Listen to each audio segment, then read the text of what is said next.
Hi guys, welcome back to another episode of F1 Podcast. It's great to be in front of you again. A lot of you have been eagerly anticipating another one of our podcasts as we draw closer to the start of the 2011 Formula One season. Max, can I just say, we're in front of you in a 40-degree heat, that's Celsius, summer day, plus we've got lights on us, so there's dedication here, guys. Yeah, so if you see me do this, yeah. It's hot. It's to wipe the sweat off. So yeah, we're in a heat wave in Sydney, Australia at the moment, but it still won't stop us doing another F1 definitely podcast.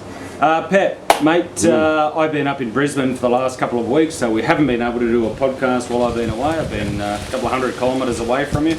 Bastard. Now we're back. Yeah, because I loathe you. Now we're back, and we're at the exciting part of the season, mate. We're coming to car launches. There's only 3 to go. We've had some car launches already and some testing, mate. How excited are you for the upcoming 2011 season? Max, I love the fact that you're fired up, and I hope you guys out there are fired up as well, because in the off-season there's not a lot happening, but car launches is the best time. For the off-season, it's the best time because you get to log on to your internets, you get to look at the little designs, you get to scrutinise the photos. And I've been doing all that, Max. I've been looking at every little wing, every little side pod, every little tyre, everything.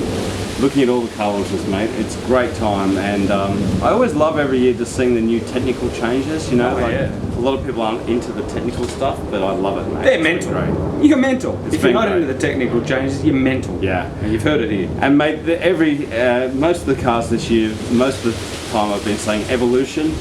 You know, it seems to me like the cars are just a slight evolution of last year. There hasn't been too many teams that have had a radical change. The first team to release was Ferrari, and Ferrari to me was a little bit of an evolution from last year's car. It looked massively different. But gee, it looked good. Oh yeah. Oh, it looked good. Yeah. That F150. Anyone behind the Ferrari this year in 2011 is going to see that they're, you know, slower than an Italian car because they get that Italian flag across the back wing. It looks great, mate. It does look good, and I was really impressed with the F150. And I've had a couple of people ask me, "What do you think about the Italian flag on the rear wing?" I like it. I really like it. I like it too. And I prefer it to having Etihad on the back of it, as Ferrari did last year. And you know, good on them. 150 years of independence, and why wouldn't you have the Ferrari flag on the back of? The Italian flag on the back of a Ferrari. Yeah. I think it looks fantastic. And the car looks great. The car looks great. It looks very sleek and clean, and it does look like, you know, very similar to last year's car. One of the websites had a graphic, and I was, you know, there's certain things that are different, but really it's very much similar to last year's car, mate. It looks quick. That's my point, and I've seen the subtle differences between the 2011 and the 2010, and to me the differences are actually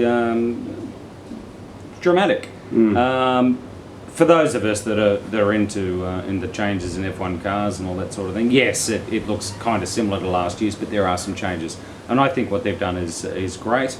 Fernando Alonso demonstrated, of course, how good it is. And I think the F-150 looks fantastic, and I look forward to Ferrari coming back this year. Mate, Lotus is the next one who released Lotus number 1. Which Lotus? Yeah, the green one. Fernandez's Lotus was the next one. Team Lotus. Yeah, and at first I was struggling to see the difference, and then I was noticing that the front nose was slightly more curved, and Heikki said that the car felt very much different to last year. So I was like, okay, they did actually build a new car, because I was worried there for a minute that maybe they, you know, changed a couple of screws and called it a new car. But it is a new car. It is a new car, and you know, we'll see if it can get Jarno and Heikki up the grid, mate. But you know, it's very similar livery. The car isn't ostensibly much different, so I haven't got much to say on that Lotus, mate. I have a little bit to say. I am pleased that both Jarno and Heikki have said that the car this year, the T128, is considerably better than last year's car. It feels better, and this is, of course, with the Pirelli tyres on it. But most, if not all, cars this year, and bearing in mind we have 3 more to launch. Most, if not all, cars this year have a higher front. To get that monocoque airy, and higher a nose, higher front wing, and the like. And Heikki was in particular impressed with the car. Had a problem with the power steering, of course. Of course. But if you're going to have a problem with the car, it's better to have a problem in testing it, as we all know. With power steering rather than hydraulics or brakes. Absolutely. But Jarno was, and Jarno's a bit of a hard taskmaster. He's not the type of person to blow sunshine up someone's ass and go, "Oh, the car's great," if it's not. No, Jarno's a straight shooter. And he was like, I'm impressed with this car. It's great. Yes, of course, the power steering was a bit of an issue, but the car itself is great. He enjoys the Pirelli tyres. Okay, it's only early days yet, but boding well for Team Lotus, mate. Well, let's go to the other Lotus Renault Lotus, whatever, the black and gold one. First of all, love the livery. There's a little bit of a court case apparently about the livery, but I think the livery is fantastic. It's one of the prettiest cars on circuit as far as it looks great. Yeah, and they've put some nice little aero bits on that Renault, on that Lotus Renault, and a couple of cheeky bits as well, mate, in relation to the exhaust. Yeah. Having them come out of the side pods and rather than exiting at the back or the rear of the side pod. What a great idea! This is an evolutionary car, of course, as opposed to a revolutionary car. And I thought that the Renault engineers have shown some fantastic nous to think outside the square and think, well, hang on a moment. If we put the exhaust out the side of the car, coming down, and then put it back onto the rear diffuser, it's fantastic. And I think this is a design, should it work, and incidentally Robert Kubica was fastest in practice, the third day of practice last week. I've got a feeling that there's going to be a couple of other teams, your McLarens, perhaps your Ferraris. I think they might be copying this, because this is a fantastic job. But I thought the car looked fantastic. It looks great. It looks good. It looks clean. Hopefully they'll take the step up from last year and actually get some more podiums and things. I've no reason to believe they won't. Yeah, they should. Renault, I think, are on the money. Sorry, Renault, not Lotus Renault, but Renault, I think, are on the money this year, and it bodes well for them bringing something that is evolutionary to the new season as opposed to a revolution of last year's car. Good on them for having a crack at it, and let's hope it works. Alright Max, let's move on to Sauber now. Sauber have released a car with, let's face it, very similar to looking to last year's car. They've got those red flashes and stripes down the side. And I think that, Max, you and I were talking about this earlier off camera, so I know you're going to agree with me. Peter Sauber and the whole Sauber team need to really look at their car in terms of livery. Speed is a whole separate discussion, Max, but livery, it's not enticing, it's very plain, and I'm not a fan of the Sauber livery, so I hope the drivers do well, but that car, to me, does not look like it's not going to be on the pace, mate. I'm bored with Sauber's livery. I'm sick to death. The red didn't do it for you. I said to Max, I said, it's got a bit of red, and he's like, I don't care. Nah. It's no good. No, I'm bored with it. Surely someone can come up with something better, and to all you naysayers, it'd be like, oh yeah, but it depends on if the car's quick enough and all that sort of thing. Yeah, I get that. But it looks I understand that. But we're wanting to attract fans to our sport, and they see this, what ostensibly is a boring-looking car going around. Sorry, no thanks. I think that there needs to be someone, and one of you guys could do it as well. Yeah, we could do it. Go out to Sauber and say, here's a good livery for your car. Because they should put it on their website and let people design a livery, and I guarantee that everyone out there, we could all come out with a better livery than I've been as bored as batshit. And it might be a rocket, but geez, it looks boring. It's ugly. And we're all about getting new fans to our sport and all this, and sponsors and all that sort of thing. Majority of it's white. Okay, grey. They got the shitty grey thing, and then a couple of specks of red or a couple of lines of red. Sorry, what? Yeah, Kabashi's okay because he's got the red in his helmet, so it all bodes well for him. Sauber, come on, I expect better from you guys. All right, Sauber, we know you're watching. Fix it up. All right, Max, let's move on to Mercedes. Very similar. Oh, I like this car. Yeah, it's very similar. I noticed again they're raising the height of the nose cone and Everyone's doing the it. delivery a little bit. Everyone's doing Yeah, it. but I like the Mercedes. I think it's a very clean looking car.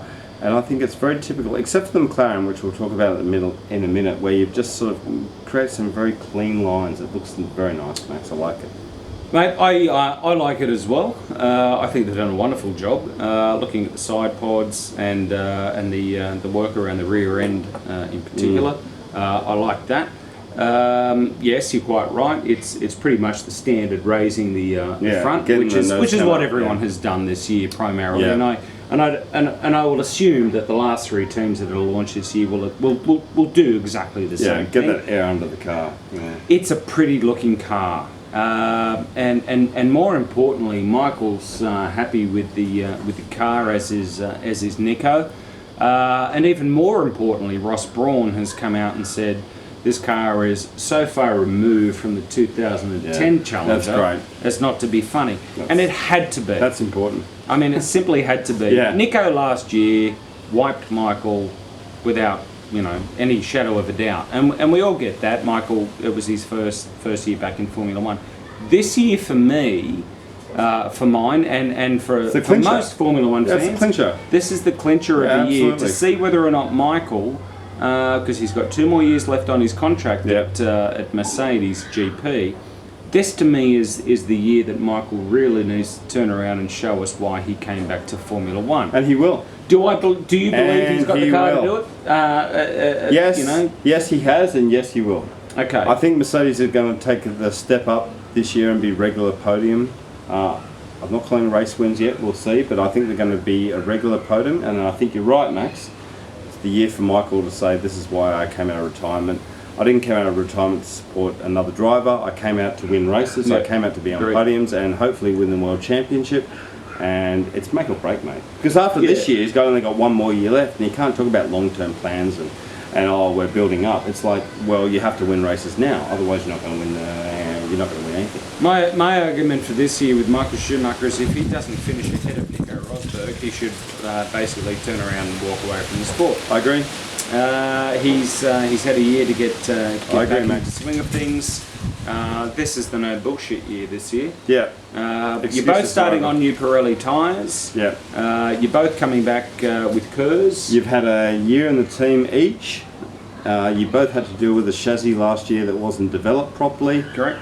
Now you're right, Max. The bullshit's over. The excuses are over. And I know I speak for Pet. We're both massive Schumi fans. To me, if he doesn't, at least the bare minimum to me this year is that what he needs to do is beat Nico Rosberg, and that's no mean feat. Nico's I've been very impressed with Nico over the last couple of years, and he's really come to the fore. No, he has. If Michael doesn't beat his teammate this year, and he was wiped out last year, if he doesn't beat his teammate this year, then I'd be handing the keys back over to Ross. All right, that's just my opinion.